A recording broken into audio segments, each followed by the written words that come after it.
Welcome to Close Listening. I'm Zach Morgenstern, joined as always by silent co-host Ludwig Von B. And today we're here to talk about this record, just called Bob Dylan. It's the first ever Bob Dylan album from 1962. Bob Dylan made headlines in 2016 when he won the Nobel Prize in Literature. The decision was absurd on the one hand. Many great, writers lack the fame of famous rock stars. So to give the prize to one of the world's most famous musicians kind of felt like a waste. You might want to draw attention to an author who isn't a big time celebrity. On the other hand, Dylan's songwriting is like few others. He's more of a poet than a musician.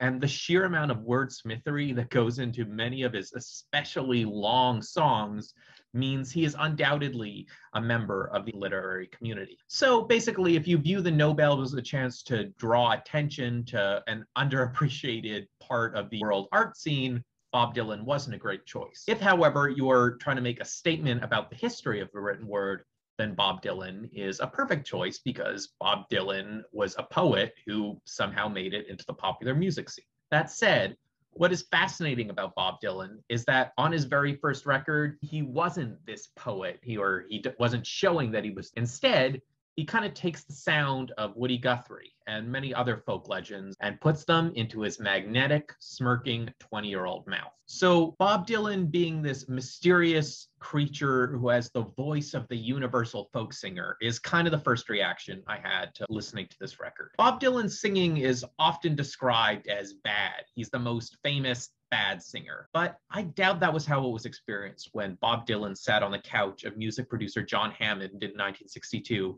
and was signed within minutes to make a record. Because when you hear his voice, especially on this record, for the first time, it's a rugged, aged voice coming from this not yet 21-year-old. The impression you don't get is, oh, that's an ugly voice, but rather, this is something mysterious. This is something profound. What kind of spirit is in this kid? So this Bob Dylan album, it contains mostly cover songs. And to the album's credit, it starts out with a good one, a lively song called You're No Good. It was written by a man named Jesse Fuller, who I hadn't heard of previously, but he was apparently a big influence on Dylan, in particular because he was a one-man band. So meaning he played his guitar, he had the harmonica holder around his neck, which was an important part of Bob Dylan's early image. And he'd also play a kazoo, bang drums with his feet. He'd make as much sound as he could as a single man. And You're No Good shows that a song can sound full and catchy as hell, without modern synthesizers and drum beats. You just need a lively voice and some sprightly guitar chords, and you're on your way. Followed by that, we get track 2, which is one of the 2 Dylan compositions on the record. It's called Talking New York Blues. So for those unfamiliar, talking blues were a big piece of Woody Guthrie's folk vocabulary. It's essentially, you play blues chords, but you're only talking, and the verse ends sounding kind of like this. And when I hear Bob Dylan doing a talking blues, it feels like he's building on his mystique, his mythology. So it's a song about someone migrating, rambling, if you will, to use a folk music term, to make it in Greenwich Village as a musician in New York City. So on the one hand, because Bob Dylan was trying to do just that, it is an honest autobiographical song. But its mythical quality comes from the fact that Bob Dylan does not come out of the Wild West, slinging his guitar like a cowboy slings a gun. No, he comes from Duluth, Minnesota. And this song kind of adds a grandiosity to his journey, which might just be a far more mundane kid goes to a bigger city, tries to have a career kind of thing. Track 3 is In My Time of Dying. This is a Black spiritual first associated, or at least famously recorded, by Blind Willie Johnson, though I'm pretty sure it's older than him when he recorded it in the 1920s. It's a slow, bleak song, but it's ultimately quotable. It goes, meet me, Jesus, meet me, middle of the air. And if these wings should fail me, won't you provide me with another pair? So the song in its own right, it speaks to the role of Christianity in the Black musical and liberatory tradition. And it raises questions. Is it a truly uplifting song, or is it a song about the false promise of Christianity? It's cynically quoting the power of Jesus to free you when you're so miserable. Now, what does it mean that Bob Dylan is quoting this song? Well, again, he's building this image as this all folk, all Americana kind of rambler. So the first song was by Jesse Fuller, who made his career in the San Francisco area. The next song is about rambling through New York. And finally, we're getting this Christian black spiritual associated with Blind Willie Johnson, who was from Texas. The next song on the record is Man of Constant Sorrow. Now, you might know the bright country version from the Coen Brothers movie, Oh Brother, Where Art Thou? This version is a lot slower, probably not as good a recording as the one from Oh Brother, Where Art Thou? But Dylan's voice is so soulful on this. Again, this idea that Dylan is a bad singer, I don't think you would think that listening to this record, not because he has a classically beautiful, smooth, perfect, Freddie Mercury style voice, but there's just so much expression and his delivery. He nails all these songs. I mean, it's hard to really think of this as bad singing. And anyway, this one, it kind of takes us to another part of America because it's sung from the perspective of someone from Kentucky. And then on track 5, we get more familiar Fiends. This is a blues song by Booker White, and it's called Fixin' to Die. And Booker White is from Mississippi, so I guess that cover song is bringing another part of America into the mix. The next song on the record, Peggy-O, finally takes us out of America because it's an old Scottish folk song, but Dylan almost makes Scotland just like another American state because he opens the song as if he's singing another talking blues song. So it has a very Americana feel, even though he's name dropping places in Scotland. The next cover, Highway 51, is by another Texas bluesman named Curtis Jones. Jones, however, did make some of his career in Chicago. Chicago, an important hub for the blues scene. So I guess you could say it takes us to another part of America. Curtis Jones was also considered a great blues piano player, though we're not yet hearing Bobby Dylan on piano. And then the only other thing worth mentioning here is songs called Highway 51. And a few years later, Bob Dylan would famously write a song and title an album, Highway 61. And finally, we're seeing familiar themes of looking to death sort of chasing you from behind. Well, if I should die, for my time should come. And if I should die, for my time should come. Won't you bury my body out on Highway 51? The next song, Gospel Plow, lyrically is a cousin of the song Oh Mary Don't You Weep, though it's much faster. It has a completely different energy. This is a song Bob Dylan would have probably heard from the folk singer and activist Odetta, which is interesting because she would go on to record a number of Bob Dylan covers. So it's interesting how history works out circularly like that. Next, we get more of a folk rocker. This one is called Baby Let Me Fall You Down. The Animals basically recorded this song later, though their version was called Baby Let Me Take You Home. I would do anything in this God almighty world if you just let me take you home. And this is one where Dylan wouldn't be taking it from a blues singer from a completely different generation. He would have heard it from a slightly earlier, older folk musician on the Greenwich Village scene called Eric von Schmidt. And they even include the recording on this record of him saying, here's a song I learned from Eric von Schmidt. So Dylan's next song takes us up to New Orleans. It's the famous House of the Rising Sun, and yet again, a song that the Animals would go on to record. The Animals version is better simply because it has Alan Price's epic organs on it, but Dylan's version is plenty enjoyable. One thing that I notice is that in the famous version by the Animals, it's sung from the perspective of a man who has wasted his life away at a brothel. But in Dylan's version, which I guess must be truer to the folk tradition, he's singing from the perspective of being a poor girl. So he's not a customer at the brothel. He is the woman working at the brothel.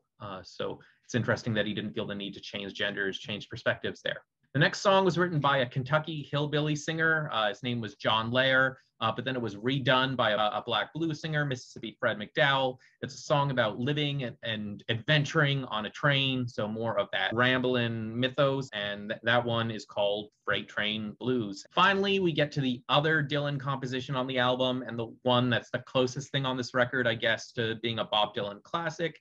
It's called Song to Woody. And this song, I suppose you could say it says the quiet part out loud. It reveals the sort of deeper thesis of the album, the secret insecurity in that cocky kid who, according to John Hammond, was terrible at listening to instructions in the recording studio and acted all confident. But in this song, Bob Dylan is singing to his hero, Woody Guthrie, and suddenly his humbleness comes out. And then finally, the album ends with Dylan going back to, yeah, I'm just the all-American rambler, yada, yada, yada, covering a song by the iconic Texas blues singer, Blind Lemon Jefferson. And again, we're seeing themes about death and Jesus, with this song being called See Them My Grade Is Kept Clean. So overall, there's a lot that's interesting about this album. So in the 60s and especially the 70s, rock would split between two very distinct camps, essentially two different genres of music. On the one hand, you had your sensitive singer-songwriters who tended to be billed as solo artists and who were often American, and you had loud raucous bands that were often British. I made a video about this recently. You can check that out. Yet arguably, the two leaders of these traditions, Bob Dylan in America and the Rolling Stones in the UK, started from the same source material, African-American blues music. Nonetheless, if you listen to the specificity of the blues songs they chose, there's a clear difference between Dylan and the Stones. I mean, the Stones just seem to have a broad interest in anything bluesy, whether it's just laid back and cool or whether it's more silly, whereas with Dylan's choices of blues songs, there's clearly some thematic consistency. So there's a lot of Jesus stuff in there, which is interesting because on the one hand, in the late 70s, Bob Dylan became an evangelical Christian, and it's not clear if he ever completely gave this up, but that's years down the road. At this point, as far as I know, Dylan is Jewish, and I don't think he's a particularly observant Jew. So it's interesting that all this Christian stuff stood out to him. But I guess to get to what's at his core most interesting about this album, what does one make of the fact that the man who set the precedent that singers are assumed to be the writers of their own song, that he even started out with an album that was 90% a covers album? Well, I think we have to be clear that even though this is a covers album, it's not like albums by other singers who tend to sing a lot of covers. You know, in Elvis's case, he sang songs that he liked and thought he could do a good job of, or that his management thought he liked and could do a good job of. Whereas in Dylan's case, it's hard not to see him as doing more, as to trying to build this persona who rises from the American folk tradition and somehow embodies it all. What's unique about Bob Dylan in the history of language is that he's one of the first sort of pop stars to be considered a folk songwriter. But folk songs are not to be written. The folk songs are supposed to be songs where either we don't know who the original author is, or we do, but it's been changed so much and so popularly sung that it doesn't matter. Folk songs are songs of the folks, songs of the ordinary people. And, you know, back when people like Pete Seeger and Joan Baez were in the early days of their career, you know, that's what they were singing. They were singing sort of old-timey songs of the common folk. Yet Dylan, by making this one album, coming across as this young, handsome, smirking kid who could embody all this past of folk music, tried to present himself as more than a human, and thus having the superpower not just to cover folk songs, but to somehow write his own. If you listen to songs like Blowing in the Wind and A Hard Rain's Gonna Fall, what's so unique about them and why they partially justify Bob Dylan getting a Nobel Prize in literature is that even though they are original songs of his, they sound like timeless folk songs. A Hard Rain's Gonna Fall is a song that sounds like it's written with years of wisdom behind it, yet it was written by a 21-year-old Bob Dylan. So Bob Dylan had this superpower. Folk music went from being something in the atmosphere to something that became Bob Dylan. And as silly and arrogant as that sounded, it kind of worked because you have these folk singers like Joan Baez, like Odetta, and others now no longer singing the songs of the folks, but singing songs by Bob Dylan. So here's where the underlying magic was brewed.